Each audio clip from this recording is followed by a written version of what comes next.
The war is exacerbating negative economic trends around the world, and companies are increasingly coming to grips with the idea that this conflict, the resulting sanctions, and the bust in Russian consumer demand is going to be with us for the foreseeable future.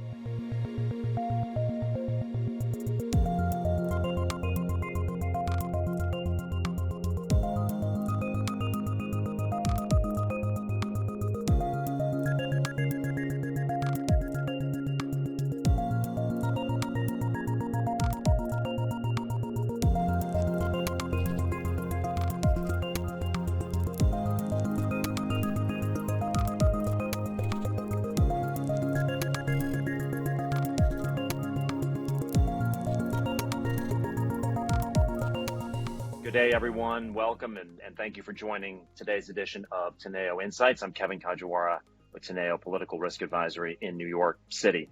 So we have just entered the 12th of what Russia calls its special military operation and the rest of us call a war. And while the human toll and destruction within Ukraine have been devastating, Victory Day on May the 9th, on Monday, the most significant secular holiday in Russia, was observed in a more modest fashion than many analysts had expected.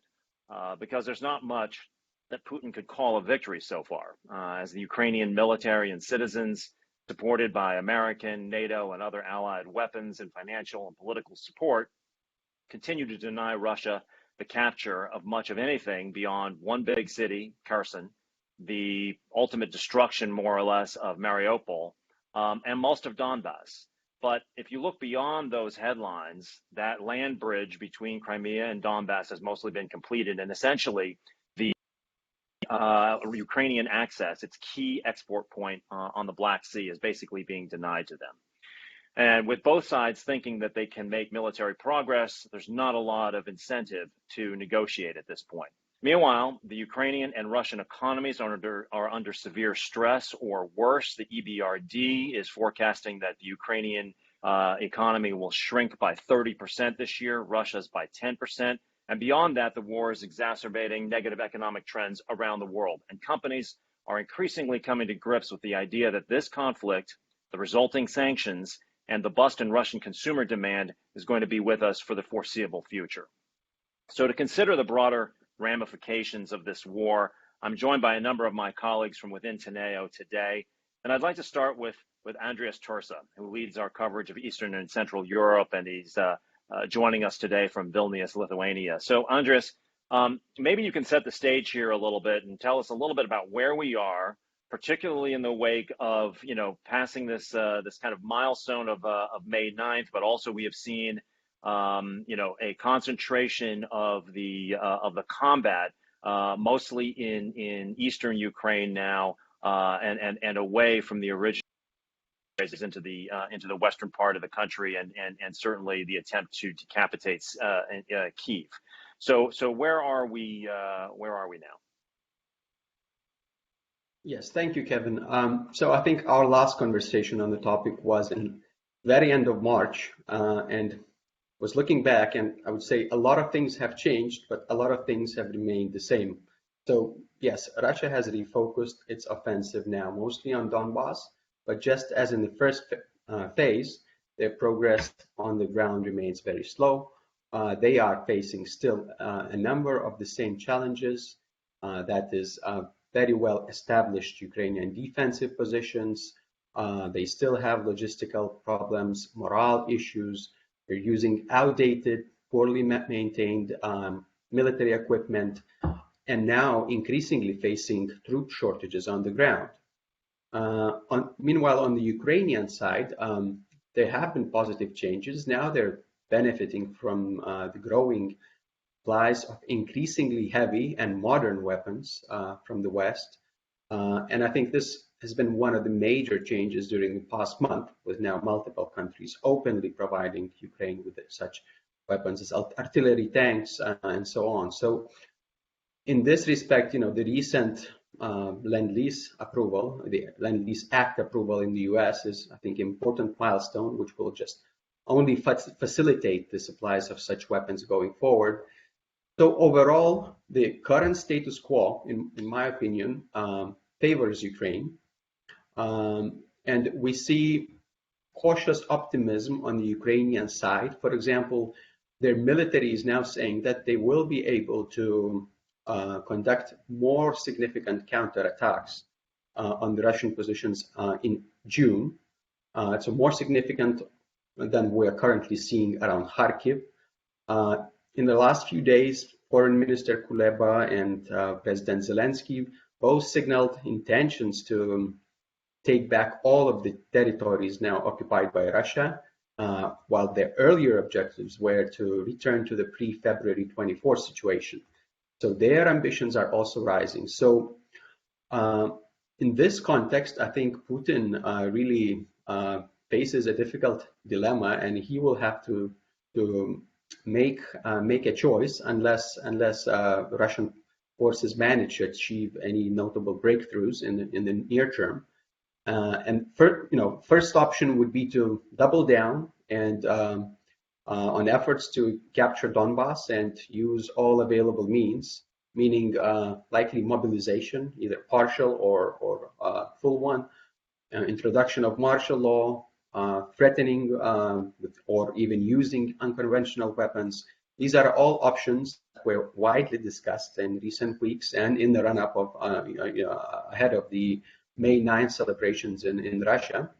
And I think they still remain on the table. And given the manpower shortages on the ground, Putin will have to make such a decision going forward. Otherwise, he would risk even losing territory there.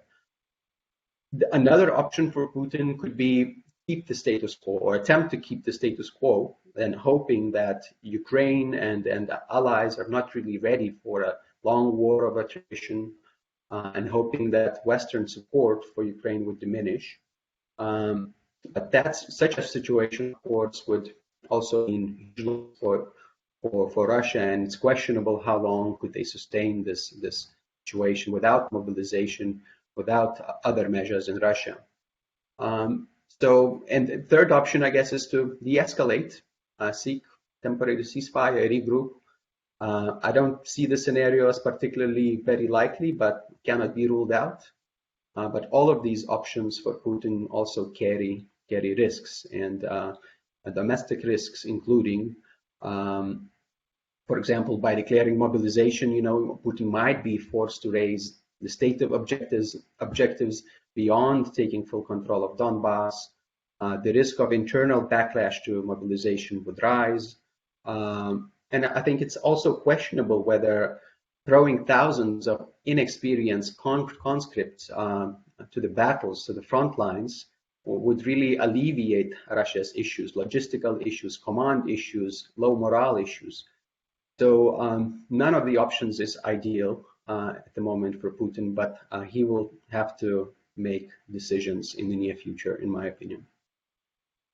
So I want to, obviously, drivers of behavior here are partially a function of what's going on the battleground front, as you've just described, but the other are the conditions in Russia. And I want to ask you a little bit here about your understanding of the state of the Russian economy and where it is going. Now, as I mentioned at the beginning, there are forecasts of a contraction of anywhere from high single digits to low double digits this year. On the other hand, they are continuing to sell hydrocarbons. Notable that the latest sanctions out of the U.S., sanctioned officials of Gazprom Bank, but not Gazprom Bank itself. In other words, continuing to be able to facilitate the payment for hydrocarbon sales. The IEA has come out and said that oil revenues this year are up 50%, and I know the gas news is always gets the big headlines, but oil and oil products mean a lot more to Russia financially. And estimates are that with higher prices, Russia is going to generate something like $180 billion in oil tax revenues this year, which covers about 60% of the federal budget. So what is your sense of the status of the economy and where things are going? And is that pressuring him in any way? Well, I think it is important to differentiate between short-term economic situation and outlook and then the longer term, because in terms of the short-term impact, yes, the Russian authorities somewhat managed to mitigate the initial blow from the sanctions, and via a rather skilled response from the central bank and government policies. But I would argue that still in the short-term impact is still significant and visible. As you mentioned, the economy is going to contract by high single digits or low double digits, which means that the country will likely see the greatest economic decline since the early 90s. Inflation is soaring. It's already at 18%, and it is likely to go up. Some sectors, for example, the car manufacturing have declined by 50%. Vehicle sales dropped by 80% in April. The country is seeing huge immigration over the past few months. More than 4 million people have left Russia, and this brain drain is going to continue.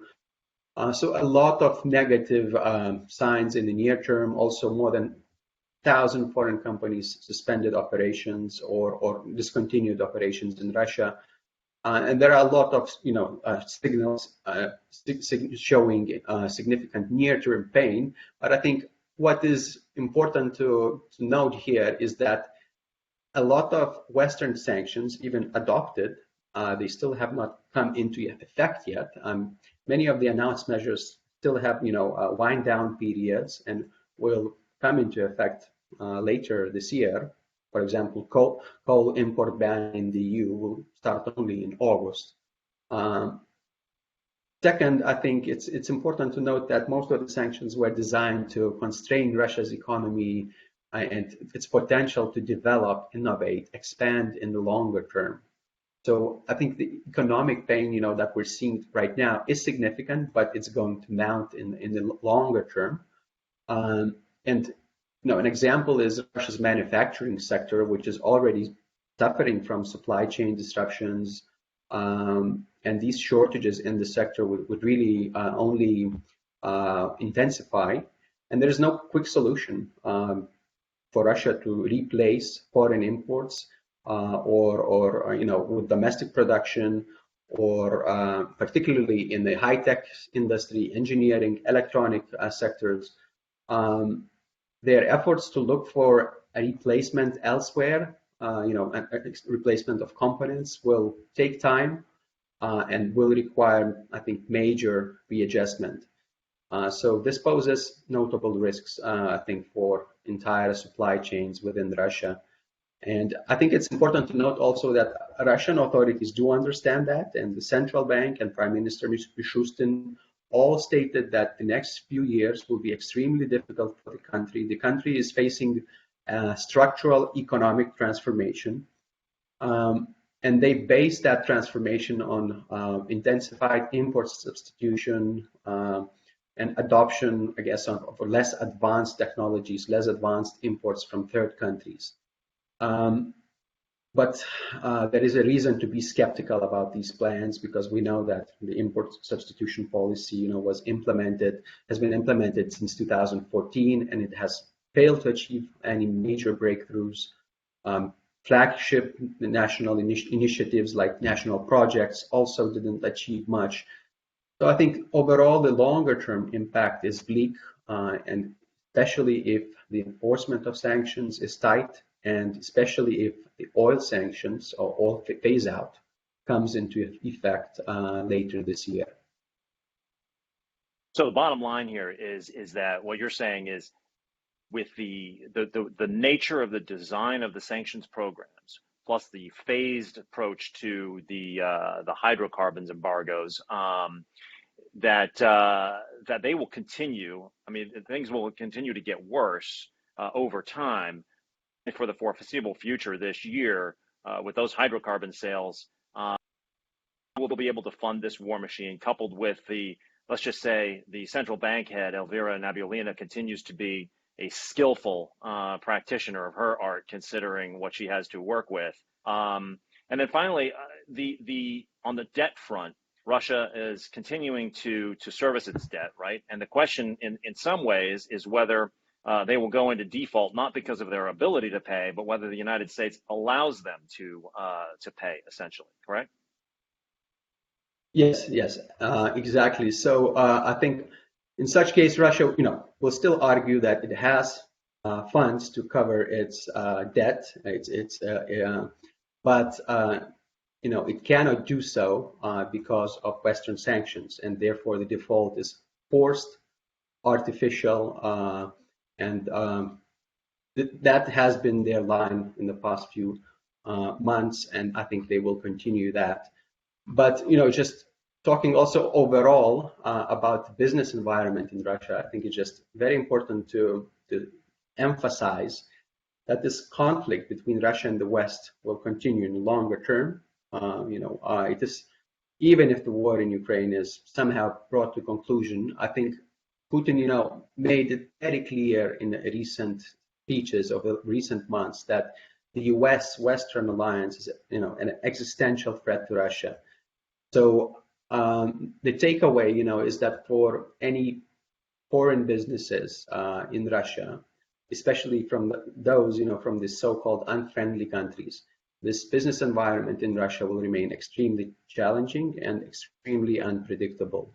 And there are multiple risks there, from the introduction of martial law to the external management, sort of known as the nationalization bill being currently considered by the State Duma, also the cycle of sanctions and counter sanctions with the West. So overall, the business environment will be very, very challenging.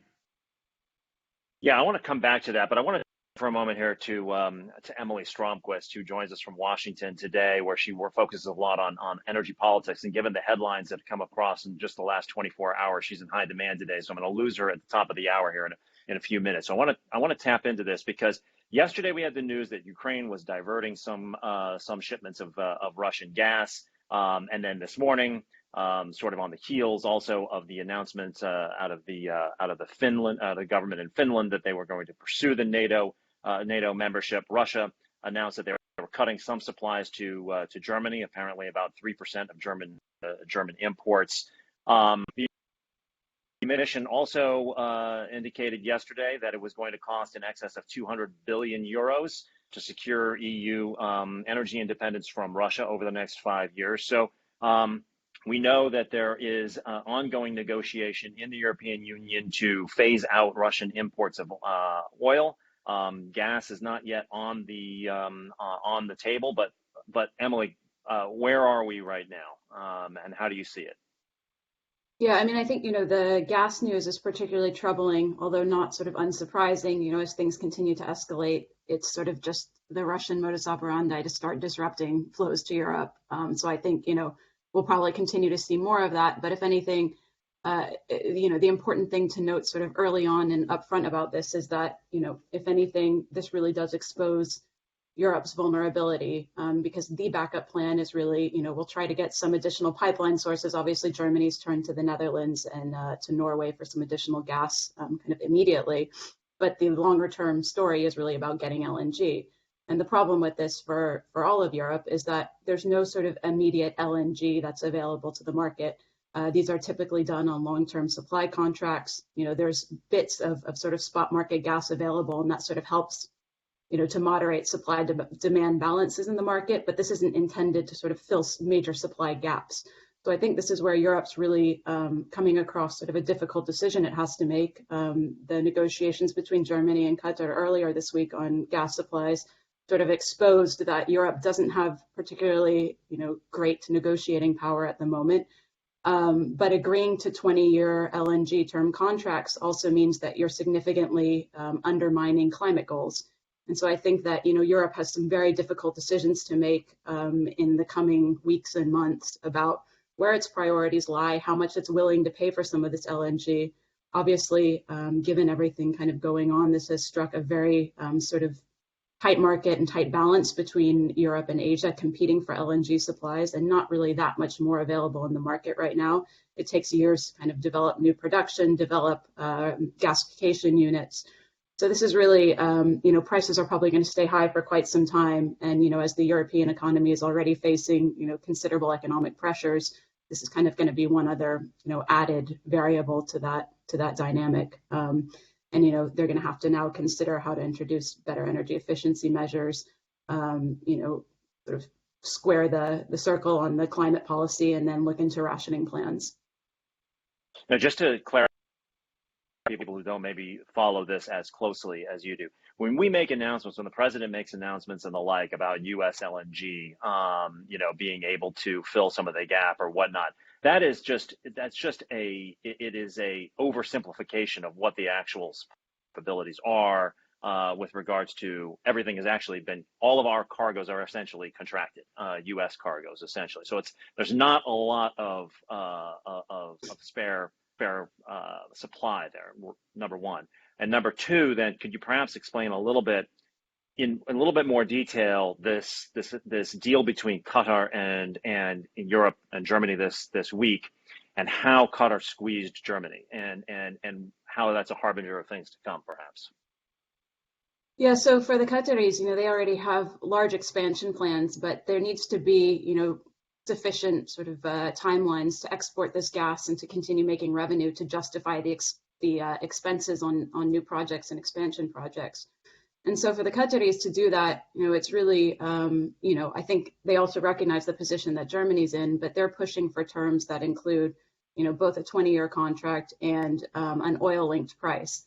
And, I think even on, not all the terms are clear on Russian gas contracts in Europe, but quite often they've shifted to a hybrid model, giving in a bit to European pressure, and that links sort of gas hub prices and oil prices into the contract. So kind of returning to this model of an oil-linked only price really puts Europe at, a pretty high vulnerability in terms of gas prices in the future, and, over a 20-year period at a time when they need to be investing into renewables in particular to really sort of finalize this, end of dependence on Russia. That's a very bitter pill to swallow, I think, when you consider sort of all those price implications.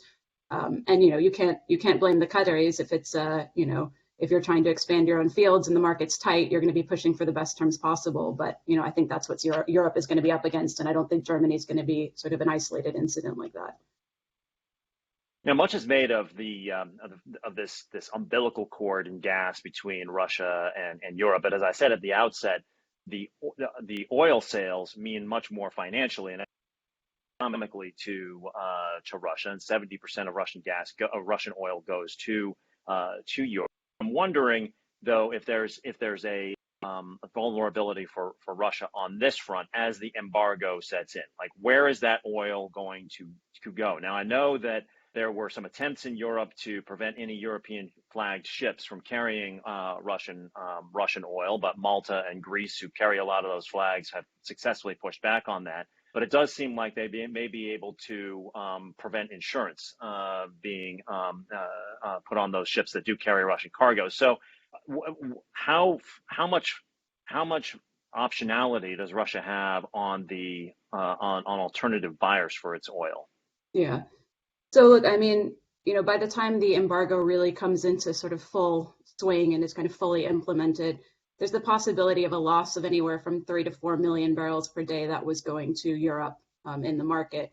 But I don't think, this can't be looked at as entirely disappearing from the market. We're already starting to see some shifts. There have been increasing buys by India, by independent Chinese refineries as well, which is kind of an interesting point because it's actually, data from just this morning showed that Iran is losing some of the Chinese market because of some additional cargoes from Russia that are coming in. So, I think that Asia pivot is a real concept, but I think it's often overstated. This isn't something that can just happen overnight. There's significant infrastructure constraints in Russia in terms of just sort of shifting everything west to east. And that includes both in terms of pipelines. A lot of that pipeline interconnectivity isn't there and doesn't have the capacity yet, and also rail capacity. After the coal embargo, a lot of that rail capacity is already being used for coal now. So there's not sort of that significant extra that they can use for shipping oil. So there are sort of significant constraints, but the market is slowly readjusting as well. We're seeing a lot more Middle East crude that's ending up in Europe. That, will be replaced by Russian barrels elsewhere in the East. So, this is going to continue to create volatility in the market. There will be losses of some Russian supply in the market, but we do also see the market kind of adjusting to accommodate that. And, I think there's not really a way around it. If not all countries are sort of party to sanctions, and you have OPEC very slowly increasing their own production. It's a trend that's likely to continue at that pace. So, at the outset, you highlighted the sort of the longer term risks to the sustainability agenda and the green agenda in Europe, and I saw some data. You just mentioned India picking up Russian cargoes. Interesting data point came out earlier this week that last year, India imported about 33,000 barrels a day of Russian crude, or less than 1% of its import. In April, it was importing 700,000 barrels a day, or about 17% of imports. And then the indication was that refined product was then being reshipped to Europe. Now that is a long way to go. That's a lot of fuel being burned back and forth, and then in a sort of one step removed way, Europe continuing to fuel the Russian war machine by proxy. Yeah, I mean, it's interesting you point out the products market, because I think, everyone focuses on crude oil and Brent price all the time, but the products market is actually almost what's more exposed. We're seeing really significant and growing problems in what's called middle distillates. So that's things like diesel and jet fuel. So these are things that really drive manufacturing, transportation, the economy in general. And supplies are low in the US, they're low in Europe. So this trade does seem absolutely ridiculous, and cost inefficient, time inefficient. But if you consider kind of the discounts a country like India is buying this at, refining it and shipping it to Europe, it's still not, that outrageous if you think about the amount of shortages in the market as well. And Europe desperately needs this kind of supply. So yeah, there's the politics of that, there's the optics of that, but there's also sort of the price dynamics at play there too, where it still actually manages to be competitive despite all of that. So I think, this is another issue where, Andrius already mentioned a lot of the budget dependence and some of the growing issues there, but I would kind of point to the fact that Russia has always been very conservative about how it budgets for oil. They've budgeted for about $44 per barrel as a break-even price. Even if they're selling at a discount, let's say $70 per barrel, they're still making sort of a considerable margin over what they've budgeted for, and they've traditionally been very cautious about that. So I think, as long as they can find these kind of buyers in India, independent refiners in China, this really does sort of, at current prices, provide them significant relief. And I think you'll continue to see trades like, what you've described in India. And I promise I'd get you out of here at the top of the hour, so you go. But that leads me into, I want to ask Wolf here. So I want to bring Wolf Piccoli into the conversation. He's in London, and he's my partner running Political Risk Advisory and heads up our overall research effort. But, Wolf, when you look at it from sort of one perspective, with high energy prices offsetting volume reductions and fueling the war, and Russia continuing to be able to, to raise revenue, and yet consumers are suffering in Europe and elsewhere, which ultimately, kind of threatens potentially incumbent elected officials holding on to their seats if people get too badly impacted by inflation and whatnot. Russia making money, unhappy consumers seems like a sort of a suboptimal policy in a way. So tell us about where Europe is at right now, and what they can do next, because it's a tight situation for them, and yet they want to do their part to end this war. Sure.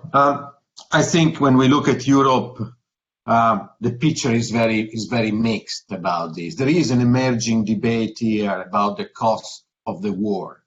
I would say a debate that is certainly stronger in countries like Italy, for example, like Greece, but certainly we haven't seen much of that so far, at least, for example, in the UK, in Germany. In France, Le Pen, she tried to use these cards during the election campaign. She didn't get that much traction. The concern that I think that prevails in Brussels is that with the war continuing, the cost of the war will become more manifest, and the ability to keep the cohesion of the 27 that we have seen so far will become more difficult, because policymakers at home will get they will get under pressure. What the governments have done is a bit of a mix here. We have seen subsidies, energy subsidies. We have seen cutting taxation on fuel in some countries. But again, is always behind the curve, is Band-Aid, is not a solution. And I think what is missing in this debate in Europe, but I think it also applies elsewhere, I suspect, is the recognition, and Andrius alluded to that earlier, that there is no end in sight to this conflict, that this could go on for a very long time, and most importantly, regardless of what happens on the ground in Ukraine, the West and Russia are locked in this economic warfare for the foreseeable future. So the question, because the sanctions are biting, they're biting in both directions. So there is a risk here that politically we might see a backlash further down the line in Europe, but maybe also elsewhere, about the cost of the war. For me, an interesting signpost here will be the Italian election next year in February, March. There is already a lively debate about this. Draghi was meeting Biden yesterday. He was very careful about the language that he was using, always talking about making efforts to reach a peace, a solution, because he knows that at home people are complaining about the cost of fuel. So one of the there are a couple of perhaps unintended consequences on the part of Putin, and one of them is obviously in the United States. So right now there's Biden asked Congress for another incremental $33 billion. Congress came back and said, actually, how about 39? And it is about as bipartisan as you will find anything in Washington these days. And, it's happening with essentially no debate. I mean, there are some on the extreme right and the extreme left who are trying to push back on it. But for the most part, everybody's like, let's just throw everything we've got at Ukraine and help them win. But what you're saying is that in Europe, actually versus say the U.S., there's actually a greater debate already going on this cost, what people are spending. Absolutely, I think there is a debate about the shipment of weapons and about the economic impact. Yes. So the other bit of news, of course, is because although Putin's rationale and argument for the war has evolved and shifted and been somewhat fluid and in times sometimes even contradictory. One of the rationales has been that Ukraine needed to be prevented from entering NATO, even though it was nowhere close to doing so. Today we get the announcement that Finland, the president and prime minister, indicating that Finland is going to go for NATO membership. We would expect Sweden to do the same. So in fact, the war is going to yield at least a +2 on the NATO front and this will extend NATO's border alongside Russia. But it's also significant here that as we talk about Sweden has been proudly neutral for over 200 years at this point. This is a big move for a country like that. So what do you see on this? I mean, I assume the rest of NATO is going to accept and accelerate this as fast as possible. Yes, we have seen the last time when North Macedonia, which was the latest member of NATO, it took around 1 year to get the ratification process because every parliament of NATO countries had to do that. My suspicion is that this will be accelerated for both Sweden and Finland. Most likely they will announce on Sunday together that they will apply. Then the next important date in terms of NATO is the 29th of June, NATO summit in Madrid. And this is a significant moment, as you say, not just because of the debate we had always these two countries about the issue of neutrality and so on, but also because of what it means on the ground in terms of the role of Finland and Sweden and potentially making harder for Russia to access the enclave in Kaliningrad if we go into a war, both in terms of air and sea access to that. Kaliningrad is a base of the Baltic fleet of Russia. So strategically, that is an important move. But there is also more to say. We have more than 100,000 American soldiers deployed in Europe now. This is the first time since 2005. We have seen Germany and France spending more in terms of weapons, committing to that. Other countries have already also joined on that front. So there is a significant move on the defense, and I think we are moving basically for what we call from deterrence, which didn't really work that well, to open defense here. And I think that is, in that sense, it would be very important to see what comes out from the NATO summit at the end of June. Now, I want to get to Andrius in just a second here, just in terms of what the Russian reaction to this will be. But just on a technical point, Wolf, what happens during the period between application to join? First of all, how long do you think it will take before they are formally admitted into NATO? And what happens during that interim period before they're fully covered by Article 5? Are applicants, and I know that there are already military, relations between, that are covered in the EU, but also between those two countries and NATO already. But how does that work? The ratification process is expected to take anything between 6 up to 12 months. I suspect it's going to be more on the 6 side rather than on the 12. What happens in the interim? Well, we have seen yesterday, Boris Johnson was in Scandinavia, and they said the UK signed a defense treaty deal with Sweden and Finland. I suspect that similar assurances have been already provided by the US. So here it is clear that if, for whatever reason, Putin decides to go hostile towards both countries or one or the other, he will see an involvement of NATO. And also, let's be very clear, both Sweden and Finland, they've been involved for years in NATO training, exercises, cooperation. They use NATO weapons. So it's, this is the last step of a long process of working together. So, Andrius, today, Germany made public the reduction in gas flow from Russia very, very quickly after the Finland announcement from the president and prime minister. So, I'm wondering what you think the Russian reaction is likely to be to this process now that it's no longer. I mean, we all knew it was going to happen, but now it's happened.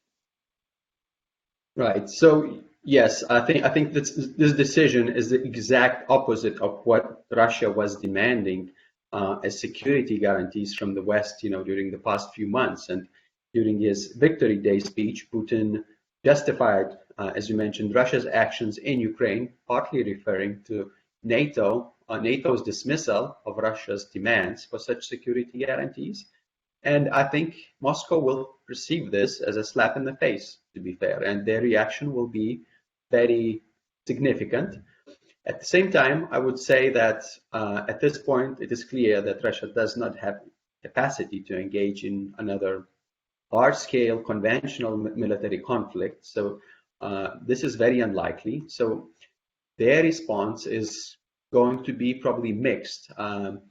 We have already heard statements in Moscow calling for deployment of nuclear weapons to Kaliningrad, which, to my knowledge, are already there. Happened, but right? Yeah. Yes, but not announced officially. I think we could see Russia saber rattling in the Baltic Sea more generally, their Navy activity increasing, their submarine activity increasing. Already Finland, Sweden are seeing more airspace violations, which is a very common occurrence in the Baltic states right now, and has been for years, but not so much in Sweden and Finland. And yes, in the light of gas reduction and our earlier discussion, I think natural gas and Europe's dependence on natural gas is clearly a European weakness. And as you also mentioned, this is not as significant for Russia in terms of budget revenue. It is an important source of revenue, but not as significant as oil. So it is conceivable that Russia could intensify its efforts and, increasingly cut the supplies of natural gas to Europe or more countries, to more companies. In this context, I think this week, the government is set to announce a list of companies from unfriendly countries as means of counter sanctions that would ban the export of certain raw materials to these companies and or countries. So it is possible that gas will be there, or it is possible that other raw materials will be in that list. So they have a lot of options. It's difficult to predict, but we know that their military sort of capacity to respond, especially in conventional way, is very limited. You know, Wolf, you talked about this sort of intra-European tension and debate going on. I'm wondering, though, about between Europe and, say, the United States, because there has been at least some detectable rhetorical mission creep coming out of the U.S. Secretary of Defense Austin, House Speaker Pelosi, both talking about much more sort of maximalist aims that the U.S. would be supporting. The president himself has been more circumspect on this front, but I'm wondering if that starts to, you know, create any kind of a wedge between Europe. And I know you're disaggregating Europe, and that's important, but I mean, to the extent that we can simplify this, between Europe and the United States, in the sense that Europe is like, wait a minute, we're trying to stop the Russian advance and get back to the status quo ante as much as possible. And now the United States is talking about actually degrading Russia's ability to do this kind of action for years to come. I don't think a wedge is likely. I think there is a recognition in Europe, even in the countries where the concerns about the American position towards Russia is higher, that Europe needs the US more than before the 24th of February in terms of the military front. We've talked about before with Emily about LNG and so on. I don't think there is a wedge, but certainly I think there's going to be more apprehension here in Europe about what exactly is the end game here. Because actually what is interesting in all this debate, and you alluded to that before, in Congress we see, you know, widespread support for the Lend-Lease Act and all this money and weapons going into Ukraine, but we haven't seen much of a debate. What is the purpose of this? Is this just to end the war as quickly as possible? Is that to help Ukraine to go back to the border, the status quo, the 23rd of February, or the pre-2014 border? So we haven't seen any debate about this, not to mention that even in the very weak initial timid peace talks between Russia and Ukraine, there was no third party involved. And that is a concern here. And I'm reiterating my point here that businesses should be preparing themselves for the long goal here. So if companies have been trying so far to try to gain time by either sliding or reducing their operation in Russia, maybe suspending operation in Russia, hoping that sooner or later there will be some light at the end of the tunnel, my hunch is that they're going to be disappointed. I think this is for the long term, and therefore difficult decision will have to be taken here. But for Europe, I think yes, the apprehension is there. Just to give you a data point, yesterday talked about Draghi. One out of four of the Italians, they think that Italian foreign policy is too submissive towards the United States now. These numbers will only go up the moment in which the cost of the war will become even more manifest. So going back to the point that you just made with regards to the companies coming to the realization that this is going to be a very, very protracted situation, and even if hostilities end, the reputational and economic risks of performing in Russia are going to last long beyond that. Andrius, I want to ask you about this, the draft bill on administration of companies that is passing through the Russian Duma right now. This is for foreign companies that left or suspended operations in Russia. So where is this bill? What does it provide for? What does it also say about potential for actual nationalization or expropriation? And how should companies be thinking about this, given that, you know, professional services firms, law firms, the big four, et cetera, are essentially not operating in Russia anymore? Very difficult to get the kind of help necessary to extricate from these operations. Yes, so I think this is one of the areas for political interference from Russian authorities into foreign businesses. Russian parliament is currently considering this legislation, which would essentially allow the government to introduce external management in companies, foreign companies from unfriendly countries that have decided to leave Russia or indefinitely suspended operations in Russia. The bill will apply to companies in the current state, in the draft state, would apply to companies that are considered as essential for the Russian economy. There are certain criteria there. The first vote will be held, I think, in mid-May, so pretty soon. And the adoption of the bill, I would forecast that it won't take long. We've seen statements from the Russian government urging, for example, international car manufacturers to make a decision whether they continuing the operations in Russia or whether they are deciding to pull out. So this is important, and also in the longer term, this bill could always be amended. It could be always used as means to pressure companies, foreign companies operating in Russia.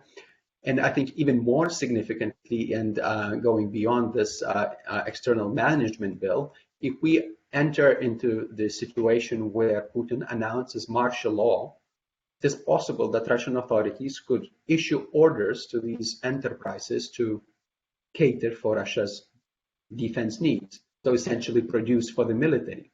So that would be a major risk on multiple fronts for any international operators in Russia. So reiterate Wolf's point, there are multiple risks on the Russian side in the longer term. Yeah, I want to turn now to some of the other ramifications of the war. And one of those is going to be basically increased military spending around the world. We know that President Trump harped on a lot about the lack of NATO spending at the rate that was agreed, but he certainly wasn't the only one. And one of the early milestones of this conflict was Germany, in particular, indicating that they were going to be significantly increasing military spending. Another country that is going to be doing so is Japan, and it's an interesting case. And I want to bring my colleague James Brady onto the call. He's our lead Japan analyst. He joins us from outside Washington today.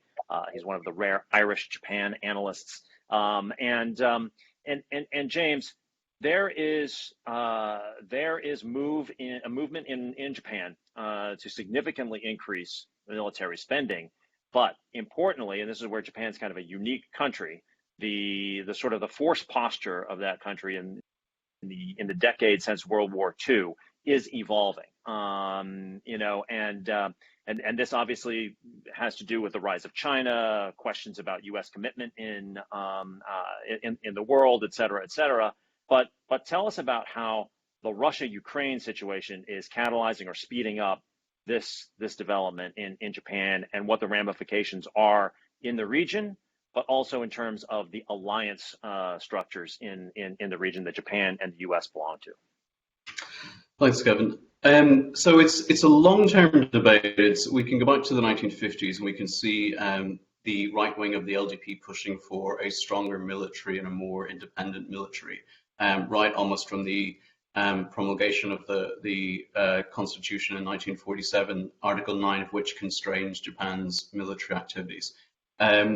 What we're seeing now is that things that looked, even 6 months, 1 year ago, that looked kind of fanciful, like this suggestion of essentially doubling Japan's military spending from 1% of GDP, which is its conventional limit. It's limited by convention rather than by law, to boost that 2%. The LDP put that in the appendix of the manifesto. They put a kind of aspirational reference to 2% back in October before the lower house elections. Now they came out, the LDP's National Security Committee came out a week or two ago with a report that said we need to achieve 2% within 5 years. It's become a concrete goal. It's become a short-term goal. And it's actually looking, I think, a lot more credible as an option than it did previously. And I think part of that is because of Kishida, the prime minister, who is seen historically as more of a moderate. So the fact that Kishida is kind of pushing with or going with this push gives it more credibility, whereas Abe himself was, Shinzo Abe, his predecessor, but one was seen as a hawk, and so there was a lot more reaction to his hawkish intents. So what we've seen now is that the Russia situation has kind of concretized hypothetical fears in Tokyo in relation to what might happen around a Taiwan contingency, that the Senkaku Islands might get drawn in, that there might even be an attack on US and Japanese forces in Okinawa. Things that looked unlikely a year ago. Now we had Putin and Xi sitting down in February, coming to an agreement before the Olympics, and then Putin goes off and engages in this hot war. It doesn't look impossible now from Tokyo that Beijing might, do something similar. So those fears have been concretized, those plans have been firmed up, and now I think we see that the key element in all of this has been Japanese public opinion, which, as I said, had been very skeptical towards Abe and his intent, and that is beginning to shift as well because of Russia's actions and fears around this. In terms of what it means for the alliance, the key there is really what Shinzo Abe did in 2014-2015 when he unilaterally reinterpreted Article 9 of the Constitution to allow for collective self-defense, to allow for Japan to better support the US in any kind of military contingency, and then the 2015 security laws that put that into legislation. So that legally would allow Japan to do certain things certainly if the US was directly attacked. There is a broader context there that, depending on the nature of a contingency, there would be some questions around the legality of what Japan would do. There's another question about the constitutionality, which is almost a separate debate. Something can be legal, but maybe not necessarily constitutional in Japan. But I think the key issue to focus here on will be the practicality of it all. Because if there is a Taiwan contingency, if the US gets involved and asks Japan to become involved, and Japan says no, then the alliance is probably over. If there's a contingency around the Senkakus and Japan asks the US to get involved and the US says no, then the alliance is probably over. So we see these external circumstances shifting. We see the domestic political situation shifting. There is still this slight unknown about the practicalities of it, but in all likelihood, I think the direction, the dynamics are moving in such a direction that Japan would be much more willing, much more able to stand up in a contingency than it would have done in the past. So let's bring Gabe Wildau into this conversation on China, because while China has and continues to rhetorically and politically support Russia, what James was just talking about has got to be something that China doesn't particularly welcome. Increased military spending in the region, alliance solidification versus via the Quad, via AUKUS. President Biden will be going to Seoul to meet the newly installed president in South Korea, and he will be stopping in Japan as well for a meeting of the Quad. So how is all of this, impacting China's calculus? And you can use Taiwan, as sort of the organizing point of it for your argument here, I guess, but also in terms of just their concerns regarding everything from efficacy and sort of the unity of the sanctions regimes, the imperative to technological self-sufficiency goals, and even how powerful their vaunted reserves actually are in light of the sanctions against, say, the Russian central bank, as an example. What's China's calculus shifting here? How is it shifting? Thanks, Kevin. I think the war in Ukraine in many ways has sort of supercharged the existing policy trends or the pre-existing policy trends in China. The stuff that they were pursuing before, they're kind of doubling down on in light of what they see with the sanctions against Russia in particular. You're right. It's very concerning from Beijing's perspective in the sense that these sanctions against Russia, the Western response, kind of set a new precedent and raised the bar for kind of what's possible in terms of economic strangulation, in terms of a kind of all-out assault via sanctions. And over the course of the last 18 months, as I received more and more inquiries from clients about, is China going to attack Taiwan? The point that I made consistently is the non-military aspect of the U.S.-led Western deterrent against a potential against potential aggression against Taiwan, against potential action by China, is the most important factor, because we know that the military balance of power has already shifted or will soon shift decisively in China's favor in that region in terms of warfare over Taiwan. But the non-military component is what will keep Zhongnanhai leaders up at night in terms of that decision. And what we see with Russia-Ukraine is the West has shown a surprising degree of unity and willingness to absorb economic pain in their own economies in order to support Ukraine. And that is certainly a worrying precedent. So the result, I think, is sort of doubling down on self-sufficiency, not only in technology, as you mentioned, where semiconductors and jet engines, machine tools, those kind of top-end products that China is unable to make themselves, they're doubling down on efforts to gain those capabilities. But also we see it in commodities and in grains and oil seeds and in energy, where China has been stockpiling over the last year and especially over the last few months, to the point that they're actually, potentially annoying or raising the hackles of other countries in terms of driving up prices for grains and for energy because of their building up reserves. As they look at Russia and think about, well, what might we be next, or could we be next in terms of getting cut off and isolated? And we also see that in the financial realm, where they're going to double down on efforts to denominate more trade in renminbi. I mean, it's not a question of will the renminbi replace the U.S. dollar. I think that's still very far-fetched, but it's just, can you use renminbi and renminbi payment systems, whether it's digital renminbi, whether it's the CIPS, international payment system, whether it's China Union Pay, the Visa, MasterCard type of clearing network that's used on credit and debit cards. Can you use these renminbi networks to safeguard your core economic transactions, so that in a sanctions scenario you can still kind of survive? I think that's the focus of Chinese policymakers.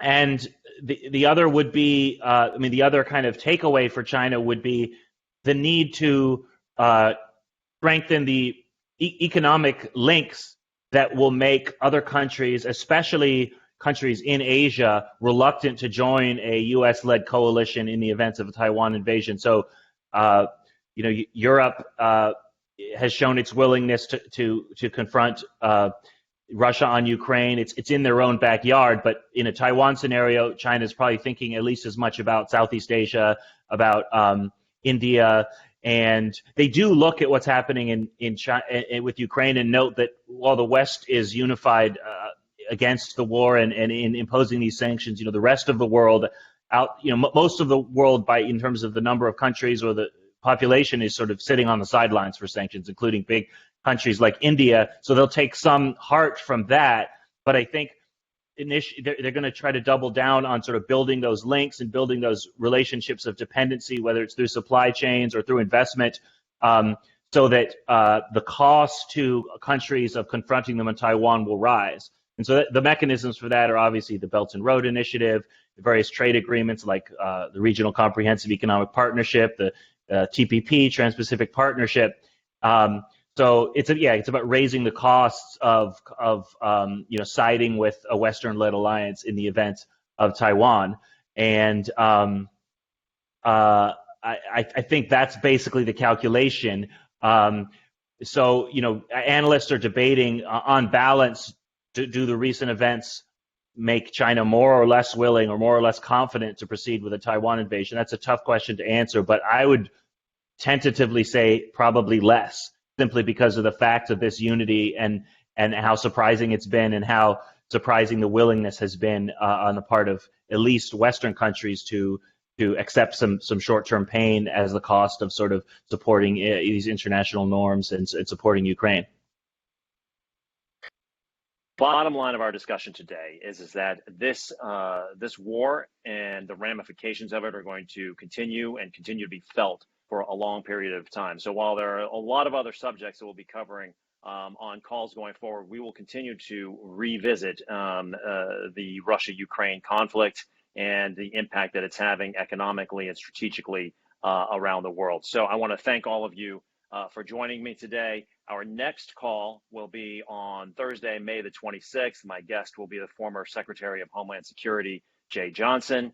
But until then, I want to thank everybody for joining me, and thanks to Andrius Tursa, Emily Stromquist, Wolf Piccoli, Gabe Wildau, and James Brady for joining us today. Until the next time, all the best and have a great weekend. I'm Kevin Kajiwara in New York.